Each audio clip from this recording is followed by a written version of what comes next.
Assalamualaikum warahmatullahi wabarakatuh.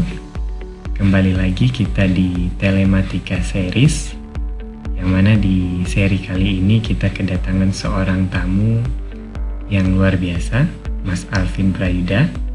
Mas Alvin masih sangat muda, energik, namun memiliki pengalaman yang cukup panjang di dunia AI ataupun kecerdasan buatan di Indonesia.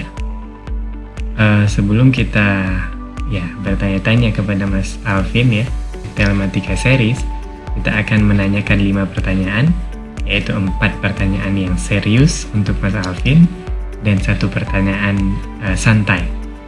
Sebelum 5 pertanyaan itu saya lemparkan kepada Mas Alvin, mungkin ada baiknya saya coba perkenalkan dulu Mas Alvin.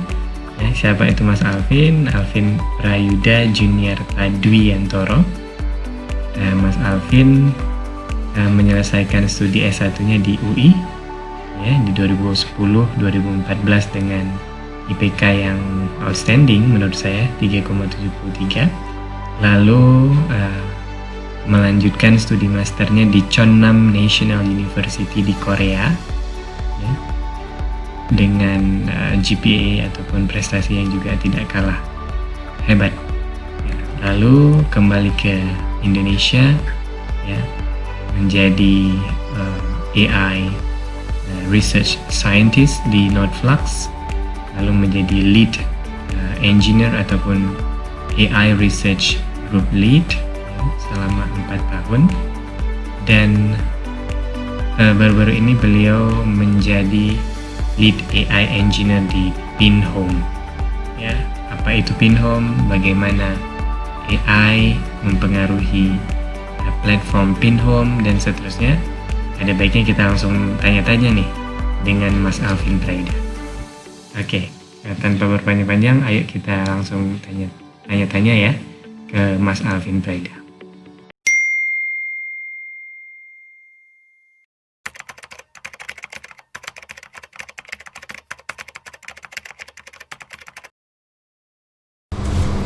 Assalamualaikum warahmatullahi wabarakatuh. Terima kasih atas perkenalannya Mas Khalil seperti yang Mas Khalil sudah ceritakan, saya saat ini sedang aktif di startup yang bernama Pinhome. Ini saya mungkin mencoba untuk memperkenalkan sebenarnya Pinhome ini startup apa sih ya. Jadi Pinhome ini merupakan startup yang baru berdiri di tahun lalu, tahun 2019 sebetulnya, dan merupakan startup e-commerce yang mempunyai target spesifik, yaitu properti. Jadi mungkin teman-teman yang udah familiar dengan OLX, rumah.com, rumah123.com,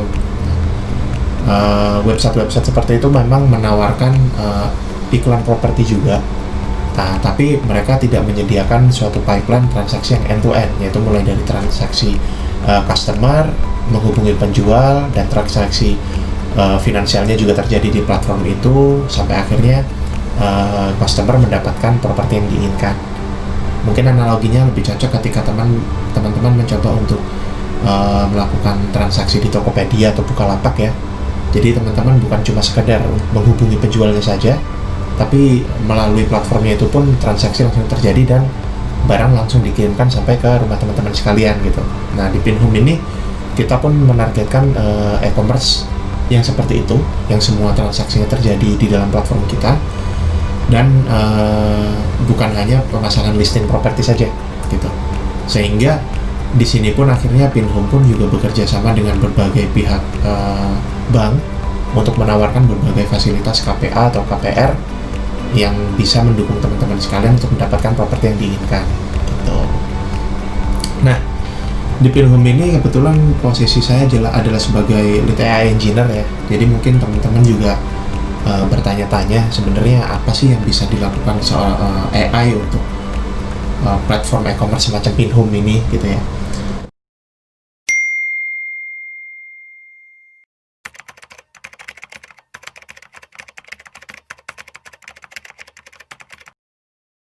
Nah, untuk yang sedang saya lakukan sekarang, saya sebenarnya sedang mendevelop produk AI yang bernama pin value. Jadi ini merupakan suatu metode untuk mencoba teman-teman mencoba mengestimasi nilai properti yang pengen teman-teman listing, pengen teman-teman jual gitu.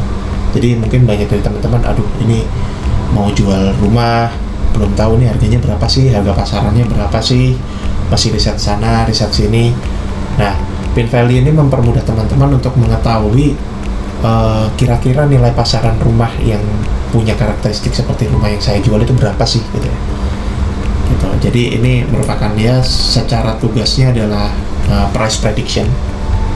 Di sini teman-teman cukup memasukkan beberapa karakteristik umum dari rumah, misalnya seperti luas tanah, luas bangunan, lokasinya di mana, lokasi latitude longitude-nya di mana. Yang nantinya dari semua informasi itu akan dimasukkan ke dalam sebuah model machine learning. Nah, nantinya model machine learning itu akan mengeluarkan estimasi dari harga rumah tersebut yang di pasaran itu seperti sebesar apa. Nah, itu yang sedang saya lakukan sekarang. Terlepas dari model machine learningnya itu sendiri ya, karena di bidang yang saya gelutin saat ini itu merupakan AI engineering. Jadi saya juga mencoba untuk menerapkan best practice dari bagaimana cara mendevelop suatu machine learning, mulai dari automasinya, ketika teman-teman melakukan feature engineering, melakukan hyperparameter tuning, bagaimanakah best practice yang saat ini ada untuk melakukan hal tersebut, yang dimana best practice tersebut itu bisa meng-cut waktu dari development machine learning gitu. Jadi ada sisi data science-nya ada, sisi engineering-nya pun ada. Itu yang banyak saya lakukan sekarang.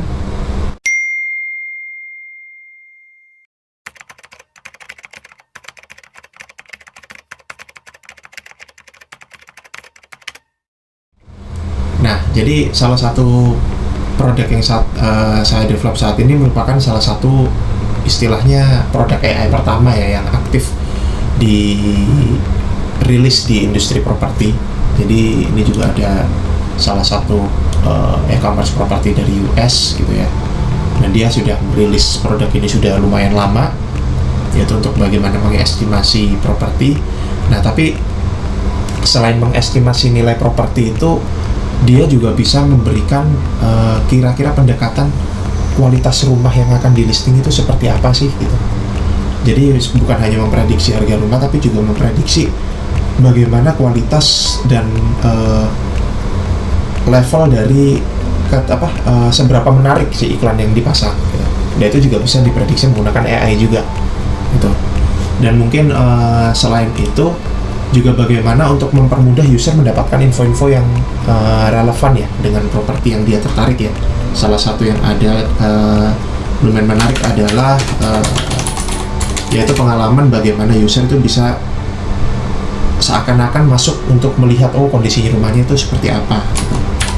Seperti ini contohnya 3D Home Virtual Tours. Nah, ini merupakan gabungan dari VR dan machine learning ya, dimana user itu bisa coba untuk jalan-jalan langsung rumahnya itu seperti apa, gambarannya itu seperti apa, sehingga experience yang didapatkan user itu memang betul-betul nyata ya, betul-betul bisa kebayang rumahnya itu seperti apa gitu. Dan ini merupakan salah satu produk AI yang menarik ya untuk yang berkaitan dengan bidang properti. Tapi berkaitan dengan e-commerce itu sendiri masih banyak machine learning sistem yang lain yang bisa kita aplikasikan juga. Salah satu contohnya mungkin sebagai recommender system untuk secara otomatis mendapatkan properti-properti lain yang mirip dengan properti-properti yang teman-teman sedang lihat. Ya mirip lah seperti teman-teman kalau buka Tokopedia atau Bukalapak dapat rekomendasi barang-barang kan yang mirip seperti itu. Jadi kurang lebih itu.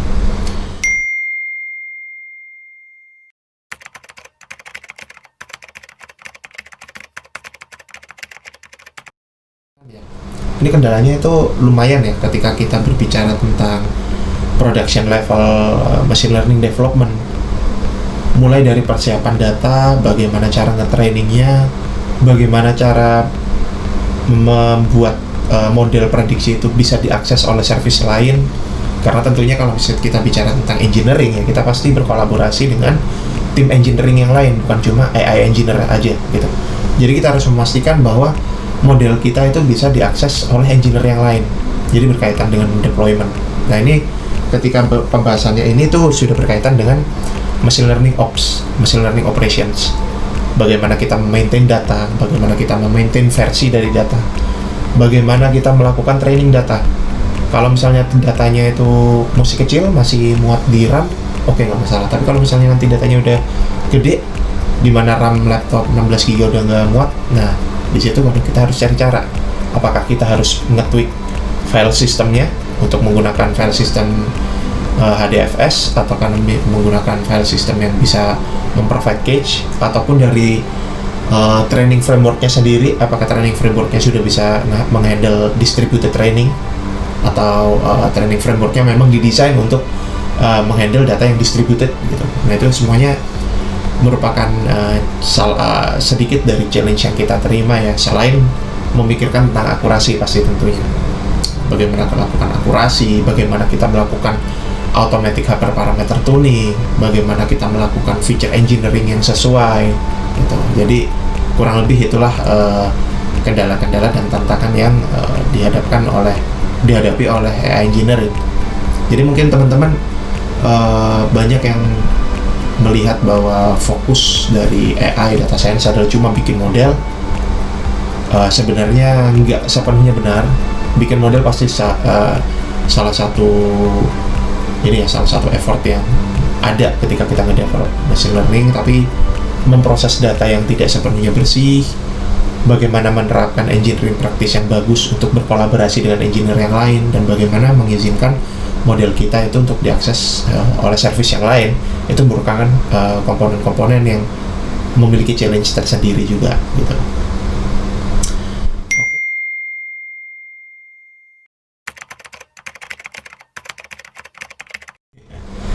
Nah jadi karena dulu saya sempat studi di Korea selama 2 tahun ya, sebenarnya secara quality of life di Korea sih jauh lebih better ya daripada di Jakarta ya. Udaranya jauh lebih bersih, lalu lingkungannya juga lebih bersih, tapi secara culture dan secara pelet lidah ya, rasa makanan itu selain kita susah untuk mendapatkan makanan halal di sana, rasanya juga sebenarnya kurang ya. Mungkin kurang micin, kurang rempah-rempah, kurang rendang gitu ya. Jadi lebih betah di Jakarta sih sebenarnya gitu. Tapi Korea it's a nice country to visit ya, to visit for your vacation, liburan, untuk mendapatkan pengalaman baru. Terus saya merekomendasikan sih untuk ke sana. Oke, jadi mungkin kurang lebih itu yang bisa saya sampaikan dan sharing ke teman-teman. Assalamualaikum warahmatullahi wabarakatuh.